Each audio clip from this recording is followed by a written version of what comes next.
अखिलभुवनदीपं भक्तचित्ताभ्यसूर्यं सुरगुणमुनिसेव्यं तत्त्वमस्य आदिलक्ष्यं हरिहरसुतमीशं तारकब्रह्मरूपं शबरिगिरिनिवासं भावये भूतनादं स्वामिये शरणमయ్యప్ప। ప్రియమైన ఆత్మబంధువులారా, ప్రతిరోజు కూడా మనం మెసేజ్లో ఈ ప్రకృతి అనేటువంటి దాని గురించి మనం శ్రద్ధగా తెలుసుకోవటం జరుగుతుంది. ప్రకృతిలో లేని మహత్యము ఎక్కడి నుంచో కొత్తగా రాదు. ఇది ఒక ఫండమెంటల్గా ఉన్నటువంటి సూత్రము. ఉన్నదే వస్తుంది తప్పితే లేనిది ఎక్కడి నుంచో రాదు అనేటువంటి విషయాన్ని మనం బాగా గుర్తుపెట్టుకోవాల్సిన విషయం. ఇక్కడ ఒక ముఖ్యమైన విషయం ఏంటంటే, ఒక మ్యాగ్నెటిక్ ఒక అయస్కాంతాన్ని తీసుకుంటే దాని ధ్రువాల చివరన అయస్కాంత శక్తి చాలా ఎక్కువగా ఉంటుంది. అది ఉత్తర ధ్రువం అయినా దక్షిణ ధ్రువం అయినా ఆ ధ్రువాల వద్ద అయస్కాంతం తాలూకు క్షేత్రం తాలూకు శక్తి చాలా బలంగా ఉంటుంది. అదే ఆ అయస్కాంతం మధ్యలోకి వస్తూ ఉంటే ఆ అయస్కాంత శక్తి కొంచెం కొంచెంగా తగ్గుతూ వస్తుంది. ఇది సైన్స్గా మనం నిరూపించుకున్నటువంటి ఒక ముఖ్యమైనటువంటి విషయం.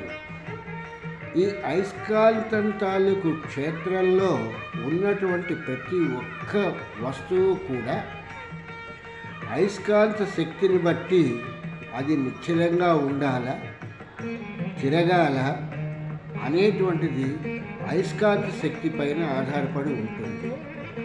అట్లాగే ప్రకృతిలో ఉన్నటువంటి ఈ జీవరాశులన్నీ కూడా ఈ మ్యాగ్నెటిక్ ఫీల్డ్లో ఉన్నట్టుగానే ఈ యొక్క ప్రకృతి అనేటువంటి క్షేత్రంలో ఇవి ఉండటం జరిగింది.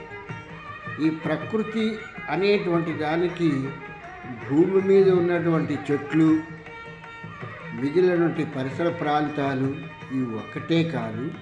ఈ ప్రకృతి అనేటువంటిది విశ్వమంతా కూడా నిండి ఉన్నటువంటి ఒక ఆకర్షణ శక్తి. సూర్యుడి చుట్టూ ఈ నవగ్రహాలు ఎలా తిరుగుతున్నాయో ఒకదాన్ని ఒకటి ఆకర్షించుకుని, అలాగే విశ్వమంతా కూడా ఈ గ్రహ సంచారం అంతా కూడా ఈ ఒక ఆకర్షణ శక్తితోనే తిరుగుతోంది అనేటువంటి దాన్ని మనం గమనించవలసినటువంటి ముఖ్యమైనటువంటి విషయం.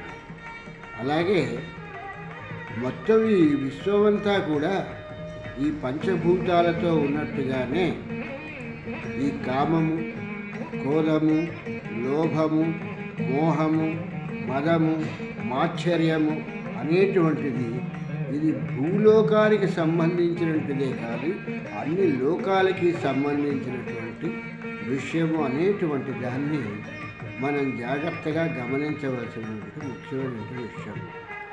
ఇవన్నీ ఎందుకు చెప్తున్నామంటే, మొట్టమొదట సిద్ధాంతపరంగా ఫండమెంటల్స్ని చెప్పకుండా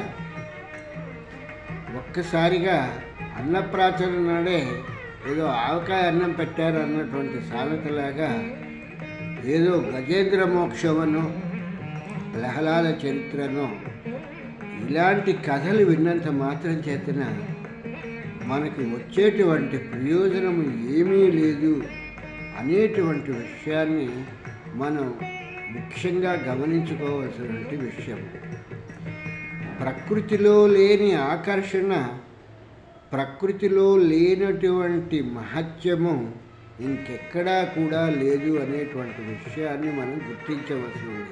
అంతేగాని అరుణాచలంలో మహత్యం ఉంది, లేదా కాశీ విశ్వనాథుడి దగ్గర మహత్యం ఉంది అనేటువంటిది ఇది ఉత్తి మాటలే అనేటువంటి విషయాన్ని గమనించవలసినటువంటి విషయము.